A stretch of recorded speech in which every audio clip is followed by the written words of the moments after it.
7 নম্বর আয়াতে আল্লাহ সুবহানাহু ওয়া তাআলা বলছেন, ওয়ালি রাব্বিকা ফাসবির, এবং আপনার পালনকর্তার উদ্দেশ্যে সবর করুন। তাহলে এই প্রথম 7টা আয়াত যেটা রাসূল সাল্লাল্লাহু আলাইহি ইসলামের উপর একসাথে নাজিল হয়েছিল, তার মধ্যে শেষ কথা হচ্ছে আল্লাহ সুবহানাহু ওয়া তাআলা রাসূল সাল্লাল্লাহু আলাইহি ইসলামকে উপদেশ দিচ্ছেন যে আপনার পালনকর্তার উদ্দেশ্যে সবর করুন। সবর শব্দটার সাথে আমরা সবাই খুব পরিচিত, সবাই আমরা একে অপরকে সবর করার উপদেশ দিই। যখনই কেউ কোনো বিপদে পড়ছে, কোথাও কোনো সমস্যা হচ্ছে, আমরা খুব নির্বিঘ্নে বলে ফেলি যে সবর করো, সবর করো। তো আসলে সবর বলতে কী বোঝায় সেটা অনেক সময় আমরা চিন্তা করি না। সবরের সাধারণ যে অর্থ সেটাকে আমরা ধৈর্য বলে থাকি। সো এটা হচ্ছে সাধারণ অর্থ, কিন্তু ধৈর্য বলতে কী বোঝায়? তো সবর শব্দের যত বেশ কিছু অর্থ রয়েছে, আমি সবগুলোই এখানে কালেক্ট করেছি। সবর দিয়ে প্রত্যেকটা জিনিসকে বোঝানো হয়ে থাকে। সবরের একটা অর্থ হচ্ছে আমার যে কাজ, আমার যে দায়িত্ব, আমার যা করণীয় সে ব্যাপারে স্টেড ফাস্ট থাকা, যে সেই ব্যাপারে আমি দৃঢ় থাকবো, সেখান থেকে দূরে সরে আসবো না। এটা হচ্ছে এক ধরনের সবর। সেলফ কন্ট্রোল, নিজেকে কন্ট্রোল করা, আমার করতে ইচ্ছা করছে কিন্তু আমি জানি এটা করা উচিত না, সে নিজেকে কন্ট্রোল করে রাখাটাও হচ্ছে সবর। খুব ইচ্ছা করছে আজকের এই কনসার্টে অ্যাটেন্ড করার, খুব ইচ্ছা করছে আজকে যে প্রোগ্রামটা আছে, যদিও জানি সেখানে ভালো কিছু হবে না, তারপরে সেখানে যাওয়ার কারণ আমার ফ্রেন্ডরা যাচ্ছে। তো সেই সব জিনিস থেকে নিজেকে সেলফ কন্ট্রোল করা। সেলফ কমান্ড, এটাও হচ্ছে সবরের মধ্যে, যে প্রতিনিয়ত নিজেকে একটা আদেশের গণ্ডির মধ্যে রাখা, এটা আমার করা উচিত কি উচিত না, করব কি করব না। পারসিভারেন্স, যে আমি আজকে খুব ভালো কাজ করলাম, কালকে আমার আর কোনো কন্ট্রোলই থাকলো না, সেটা হলে সবর হলো না। সবর হচ্ছে প্রতিনিয়ত আমাকে সেটা ধরে রাখার জন্য চেষ্টা করা।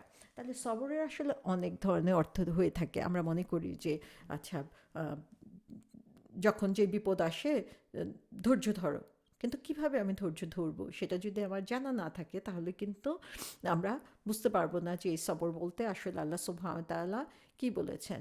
তো আল্লাহ সুবহানাহু ওয়া তাআলা এই আয়াত দিয়ে আসলে আমাদেরকে আর্জ করছেন, আমাদেরকে বুঝিয়ে দিচ্ছেন যে একজন বিলিভার, একজন বিশ্বাসীর জন্য যে জিনিসটা দরকার সেটা হচ্ছে আল্লাহর যে নির্দেশ, সে নির্দেশের আনুগত্যের ব্যাপারে স্টেডফাস্ট থাকা, আনুগত্যের ব্যাপারে দৃঢ় থাকা। এবং যখন এই আনুগত্যের পথে চলতে যাব আমরা, তখন অবশ্যই বিভিন্ন ধরনের চ্যালেঞ্জ আসবে, স্ট্রাগল আসবে, বাধা আসবে, বিপত্তি আসবে। আমাদের এই দুনিয়ার পথে চলতে গেলে অনেক ধরনের আকাঙ্ক্ষা আসবে। আমাদের কিছু কিছু আকাঙ্ক্ষা যেটা হবে আমাদের ইমানের বিপরীত, সেই সব ব্যাপারে যে স্ট্রাগল, সেখানে নিজেকে কন্ট্রোল করা, নিজেকে কন্টিনিউয়াস কমান্ডের মধ্যে রাখা, এবং এই পথে চলতে গেলে আপস অ্যান্ড ডাউনস আসবে, সেই সময় নিজেকে ধরে রাখা, এগুলোই হচ্ছে, সমস্ত কিছুই হচ্ছে সবরের অন্তর্ভুক্ত।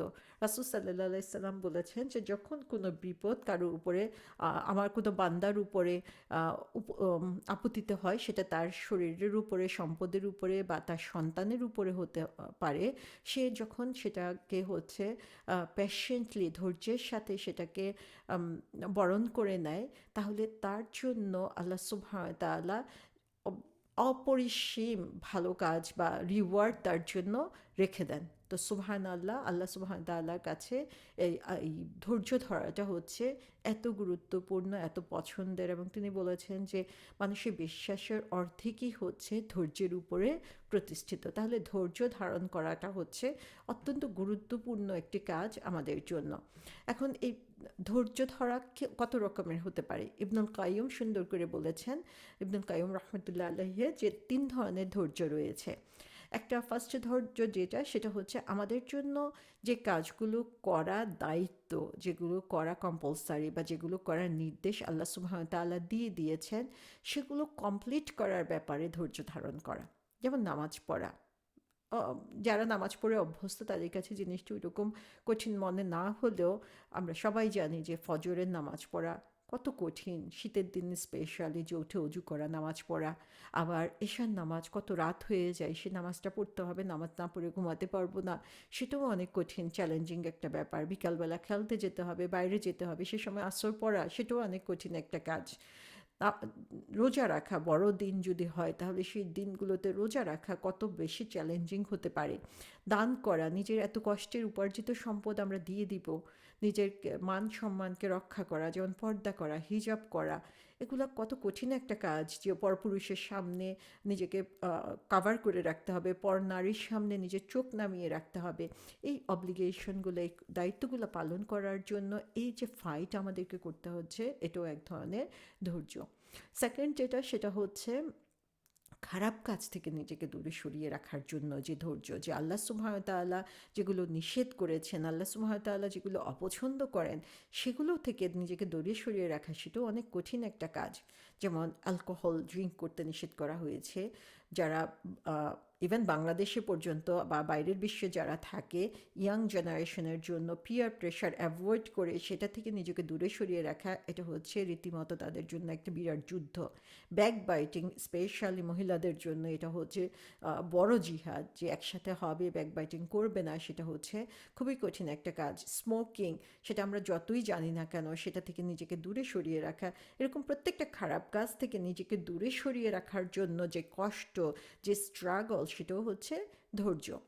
আর আরেকটা ধৈর্য যেটা, সেটা হচ্ছে যখন কোনো কঠিন বিপদ আসে বা যে কোনো কষ্টের মধ্যে দিয়ে আমরা যাই, সেই সময় কোনো ধরনের কমপ্লেন না করে এটা আল্লাহর পক্ষ থেকে এসেছে সেটা মনে করে নিজেকে ধরে রাখা, সে আউটবাস্ট না হওয়া, সেটাকেই বলা হচ্ছে ধৈর্য। যেমন যখন কোনো বিপদ আপদ আসে তখন আল্লাহর কাছে সাহায্য চাইবো, মানুষের কাছে কমপ্লেন করে বেড়াবো না। আমাদের প্রথম কাজ যেটা হয়, ফোনটা হাতে নিলাম আর সাথে সাথে অন্যদের কাছে কমপ্লেন করা শুরু করলাম যে কী হলো না হলো, কেন আমার উপর হলো, কেন এরকম করে হলো না। তো এরকম যে কোনো বিপদে ধৈর্য ধারণ করাটাই হচ্ছে নিজেকে ধরে রাখা, এবং আল্লাহর সাহায্যের প্রত্যাশী হওয়াটাও হচ্ছে ধৈর্যের অন্তর্ভুক্ত। তাহলে এই যে ধৈর্য, সেই ধৈর্যটা আসলে বিভিন্ন দিক থেকে করতে হতে পারে। আমরা বলি যে আচ্ছা ধৈর্য ধরো, চুপ করে থাকো, ধৈর্য ধরো, যখন কেউ কঠিন কষ্টের মধ্যে পড়েছে, কান্না করো না, ধৈর্য ধরো। আসলে ধৈর্য বলতে কি বোঝাচ্ছে? ধৈর্য বলতে বোঝাচ্ছে আমি আল্লাহ সুবহানাহু ওয়া তাআলার নির্দেশ মতো নিজেকে কাজে লাগিয়ে হা হুতাশ করা থেকে নিজেকে বিরত রাখবো। সাথে সাথে আবার আমরা কি করব, সাথে সাথে হচ্ছে আমার যেটা করণীয় সেটার উপরে আমি যত কষ্টই হোক না কেন সেটা আমি কন্টিনিউয়াসলি করে যাব। তার মানে হচ্ছে চুপ করে থাকাটা কিন্তু ধৈর্য না। যে কোনো অন্যায় হচ্ছে তাহলে অবশ্যই আমাকে বাধা দিতে হবে, আমি চুপ করে বসে থাকলাম, সেটা কখনো ধৈর্য হতে পারে না।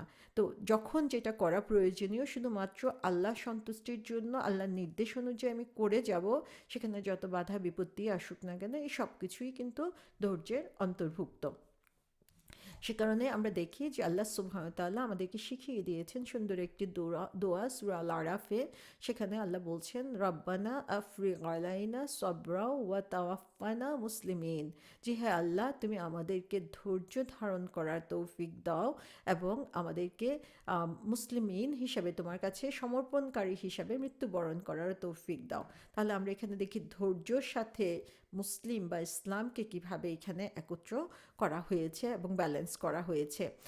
কোরআনে এসেছে আল্লাহ সুবহানাহু ওয়া তাআলা বলেছেন, ইন্নাল্লাহা মাআস সাবিরিন, যে আল্লাহ সুবহানাহু ওয়া তাআলা তাদের সাথে থাকেন যারা হচ্ছে ধৈর্যশীল, যারা হচ্ছে ধৈর্য ধারণ করে। এই আয়াতটার মধ্যে ইন্টারেস্টিং জিনিস যেটা, সেটা হচ্ছে এখানে বলা হচ্ছে ওয়ালি রব্বিকা ফাসবির, যে তুমি ধৈর্য ধারণ করো কার জন্য? লি রব্বিকা, তোমার রবের জন্য। তো সুবহানাল্লাহ, এই যে এই একটা ওয়ার্ড এখানে দেখতে পাচ্ছি, মেনলি তিনটা ওয়ার্ড এখানে যুক্ত হয়েছে, লি রব্বিকা। সো তোমার রবের জন্য, তাহলে এখানে আল্লাহর সাথে আমাদের কানেকশনটা তৈরি হচ্ছে যে রব হিসাবে আমরা যাকে জানি তার জন্য আমাদেরকে এই সবরটা করতে হবে। এখানেই ক্লিয়ার হয়ে যায় যে ধৈর্য বলতে আসলে কি বোঝানো হচ্ছে, যে এটা শুধুমাত্র আল্লাহর জন্য করতে হবে। সো আল্লাহ সুবহানাহু ওয়া তাআলা এখানে এই জিনিসটা দিয়ে বোঝাচ্ছেন যে অনলি ফর ইউর লর্ড, শুধুমাত্র লি রব্বিকে আগে দিয়ে ভেরি স্পেসিফিকলি বোঝানো হচ্ছে যে তুমি যখন সবর করবা তখন শুধুমাত্র আল্লাহর জন্য করবা। আমরা অনেক সময় কি করি যে আমরা বলি যে সবর করছি, কারণ আসল উদ্দেশ্য হচ্ছে যে আমি যদি সেখানে কিছু বলতে যাই সবাই আমাকে প্রোটেস্ট করবে, তা আমি বলছি আমি সবর করে চুপ করে আসছি। তো আসলে এটা সবর না, এটা হচ্ছে শুধুমাত্র আল্লাহর জন্য হতে হবে। এটা এমন না যে আমি কিছু বলতে পারছি না, করতে পারছি না দেখে চুপ করে আছি, সেটাকে আমি সবর বলবো। আবার আরেকটা জিনিস হচ্ছে যে আমি জানি যে এটা রাইট না, আমার এটা বলা উচিত, বা আমি জানি যে তারা রং ওয়েতে কাজ করছে, কিন্তু এখন যদি আমি তাদেরকে এটা রং বলতে যাই তাহলে সেখানে কনসিকোয়েন্সটা আরও অনেক খারাপ হবে। সেই সময় নিজেকে হোল্ড করা, সেই সময় নিজেকে ধরে রাখা, সেটাও কিন্তু সবরের অন্তর্ভুক্ত। তাই পরিস্থিতি অনুযায়ী যেখানে আল্লাহ সুবহানাহু ওয়া তাআলা সবচেয়ে বেশি খুশি হবেন যে কাজটায়, সেটা করাটাই হচ্ছে সবরের মধ্যে পড়ে। তাহলে আমাকে রিস্ট্রেন করতে হবে, আমাকে ধরে রাখতে হবে যথোপযুক্ত সময়ের জন্য, যথোপযুক্ত কাজের জন্য এবং যথোপযুক্ত কথার জন্য। তো আল্লাহ সুবহানাহু ওয়া তাআলা এখানে আমাদেরকে ধৈর্য ধারণ কথা বলছেন, যে আল্লাহ সুবহানাহু ওয়া তাআলা যা কিছু আমাদের জন্য আনলফুল করেছেন, আমার জন্য হারাম করেছেন, সেটা থেকে আমি নিজেকে দূরে সরিয়ে রাখবো। আননেসেসারি কাজ থেকে, অপ্রয়োজনীয় জিনিস থেকে আমরা নিজেদেরকে দূরে সরিয়ে রাখবো। এবং যখন কোনো কঠিন বিপদ আসছে বা যে কোনো ধরনের বিপদে আমরা কমপ্লেন না করে আল্লাহর উপরে ভরসা করব। এই সমস্ত কিছু কম্বিনেশনই হচ্ছে সবর, এবং প্রত্যেকটা সেন্টার হচ্ছে লিরব্বিকা। প্রত্যেকটার জন্য আমাদেরকে যেটা করতে হবে সেটা হচ্ছে শুধুমাত্র আল্লাহর জন্য। এই ফোকাসটা যখন আমরা রাখতে পারবো তখনই দেখা যাবে আমাদের সফল হওয়ার সম্ভাবনা অনেক বেশি বেড়ে যাবে। তো আল্লাহ সুবহানাহু ওয়া তাআলা এখানে আর্লি সময়ে, যখন এই কোরআন নাজিল হওয়া মাত্র শুরু হয়েছে, তখনই রাসূল সাল্লাল্লাহু আলাইহি ইসলামকে নির্দেশ দিচ্ছেন যে তোমার রবের জন্য তুমি ধৈর্য ধারণ করো। কারণ দ্য ডেজ আর কামিং, তারপরে যে দিনগুলো আসছে, যে সময়গুলো আসছে, যে কাজগুলো রাসূল সাল্লাল্লাহু আলাইহি ইসলামকে করতে হবে, সেগুলো করতে হবে অত্যন্ত ধৈর্যের সাথে।